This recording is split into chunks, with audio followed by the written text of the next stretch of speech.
प्रभु यीशु मसीह की सुंदर नाम के द्वारा आपके बीच में आने के लिए प्रभु ने अनुग्रह किया, उसके लिए मैं धन्यवाद देता हूं। परमेश्वर आप सबको आशीष दे। मेरे प्रियो, आज हम मनन के लिए एक सच्चा मसीह व्यक्ति के बारे में हम देखने वाले हैं। एक सच्चा मसीह व्यक्ति कौन है? हम सब मसीह को ग्रहण किया है, हम मसीह कहलाते हैं। हम कहते हैं मैं क्रिश्चियन हूं, कहलाते हैं। क्रिश्चियन का मतलब क्या है आप लोग जानते हैं? बाइबल हमें क्या बताती है आप लोग कभी पढ़ा है? प्रभु यीशु मसीह धर्म बनाने के लिए इस पृथ्वी पर नहीं आया। मसीह जीवन जीने के बारे में सिखाने के लिए इसी पृथ्वी पर आया है। प्रभु यीशु मसीह इसी पृथ्वी पर आने की एक ही मकसद है, पापियों को उद्धार करें, उनको परमेश्वर की राज्य में ले जाएं, ताकि पापी लोगों के लिए वहां पर परमेश्वर के राज्य में जाने का कोई रास्ता नहीं था। प्रभु यीशु मसीह इस पृथ्वी पे आकर हमें ले जाने के लिए आया है। वो है एक मसीह जीवन जीना है। हम जाना है, परमेश्वर के पास जाना है, परमेश्वर के राज्य में प्रवेश करना है। एक अच्छा मसीह जीवन जीना जरूरी है, तभी हम प्रवेश कर सकते हैं। परमेश्वर ने हमारे लिए दिया गया एक बहुत बड़ी आज्ञा है। प्रेरित पौलुस ने एक वचन लिखा है हमारे लिए, मैं आप लोगों के लिए पढ़ना चाहता हूं। फिलिपियों की पत्री 2 अध्याय और 5 वचन। जैसे मसीह का स्वभाव था वैसे ही तुम्हारा भी स्वभाव हो। प्रेरित पौलुस लिखता है फिलिपियों की कलीसिया के लिए लिखने की, क्या लिखता है पता है? जैसे मसीह यीशु का स्वभाव है वैसे ही तुम्हारा भी स्वभाव हो। हमारे स्वभाव कैसा है? मसीह की जैसा है? आप लोग अपने आप को खुद जांचिए। आप लोग कैसे सोचते हैं? आपकी स्वभाव कैसा है? आपकी चाल चलन कैसा है? उसमें मसीह प्रकट होता है क्या? आज ये मसीह ये क्रिश्चियन करके आसानी से लोग पहचान लेते हैं। हमारी गाड़ी पे वचन लिख लेते हैं, हमारे घर में वचन लिखते हैं। जैसे इतवार में हम बाइबल उठा के जाते हैं तो लोग कहते हैं क्रिश्चियन आज चर्च में जा रहा है इतवार के दिन। लेकिन आपको पता है जो कलीसिया की उत्पत्ति, जो शुरुआत के समय पर जो प्रेरितों के काम में पढ़ी कर देखिए, अंत्योकिया में पहली बार उन्हें मसीह कहलाया गया लिखा है। जब उन्हें पहली बार मसीह कहलाने लगे उस समय उनके पास तो बाइबल नहीं था, ना तो वो लोग अपने हाथ में अपनी माथे पे कभी लिखकर वो लोगों ने घुमा तो नहीं, शायद हम मसीह हैं। फिर भी उनका नाम कैसे दिया गया होगा? आप लोगों ने कभी सोचा उन्हें कैसे मसीह कहलाया गया होगा? उसी मतलब ये की है ये फिलिपियों की पत्री में हमने जो पढ़ा। उनका यहां पर लिखा है, प्रेरित पौलुस लिखता है जैसे मसीह यीशु का स्वभाव था वैसे ही तुम्हारा भी स्वभाव हो। हमारी स्वभाव मसीह की जैसे होना है, हमारी चाल चलन मसीह की जैसे होना है। मसीह का चाल चलन कैसा था? मसीह की स्वभाव कैसा था? आप लोग उसके बारे में बाइबल को अच्छा से ध्यान से पढ़िए। उसके बारे में मैं आप लोगों को पूरा बताने लगूं तो बहुत लंबा हो जाएगा, लेकिन उसके बारे में मैंने जो मनन किया उन बातों को, कुछ बातों को मैं आप लोगों को बताना चाहता हूं। इसे फिलिपियों की पत्री में हम पढ़ सकते हैं, उसके 6 वचन में जैसे देखिए, जिसने परमेश्वर की स्वरूप में होने पर भी परमेश्वर की तुलना होने का अपना वश में रखने की वस्तु ना समझा। उसका 7वां वचन, वरन अपने आप को वैसे ऐसे शून्य किया और दास की स्वरूप का धारण किया और मनुष्य की समानता में हो गया और मनुष्य के रूप में प्रकट होकर अपने आप को दीन किया और ये तक कि आज्ञाकारी रहा कि मृत्यु, हाँ क्रूस की मृत्यु भी सह लिया।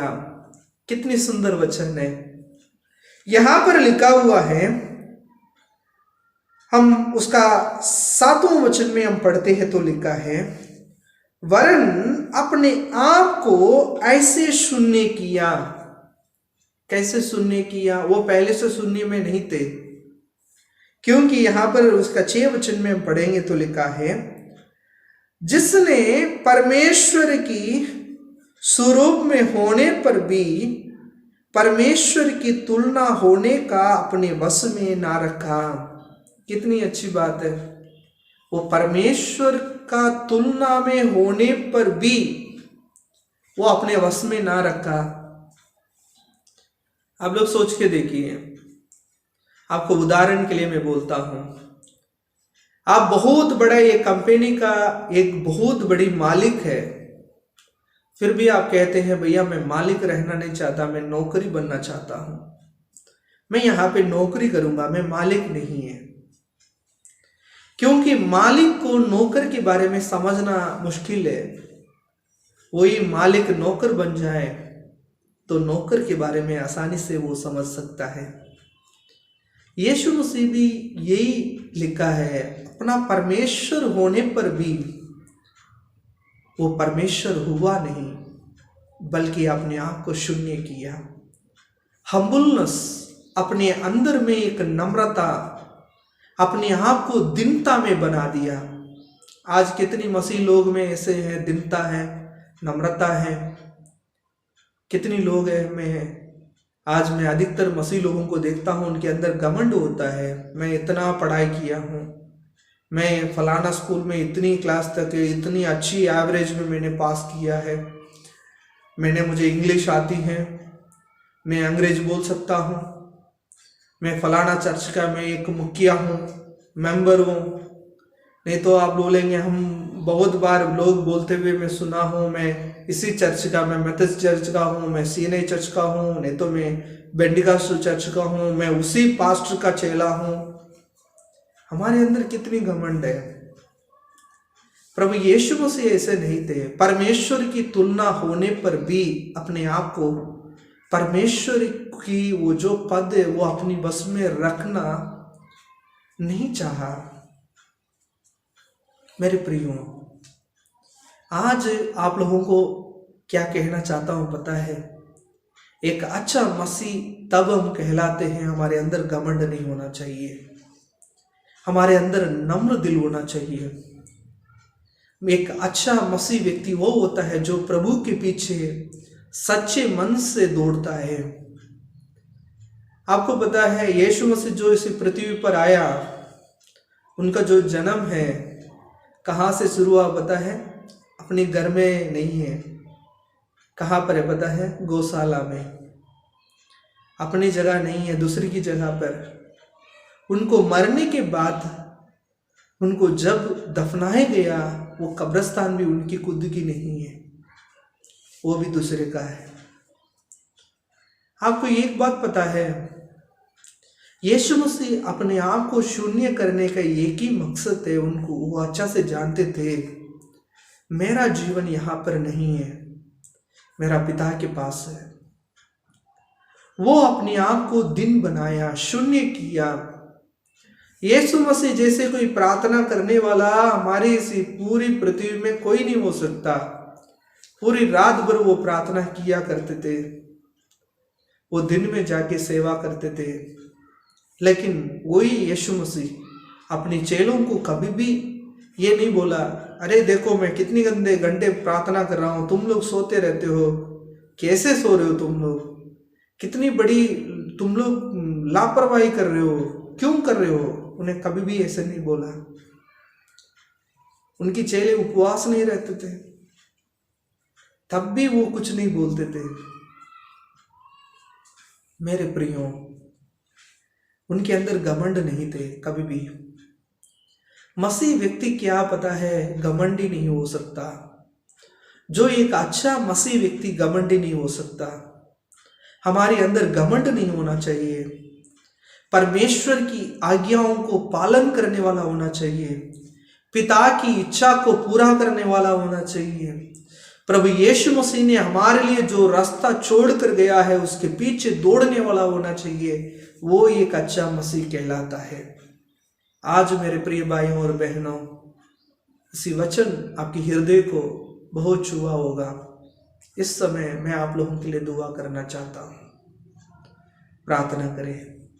स्वर्ग में विराजमान प्रभु यीशु, हम प्रार्थना करते हैं इसी पवित्र वचन के लिए। प्रभु, इसी वचन को हर एक हृदय में प्रभु आप उतरने में मदद किया। हम भी आपके जैसे बनने के लिए हमें सहायता करना, मदद कर, आशीष दे।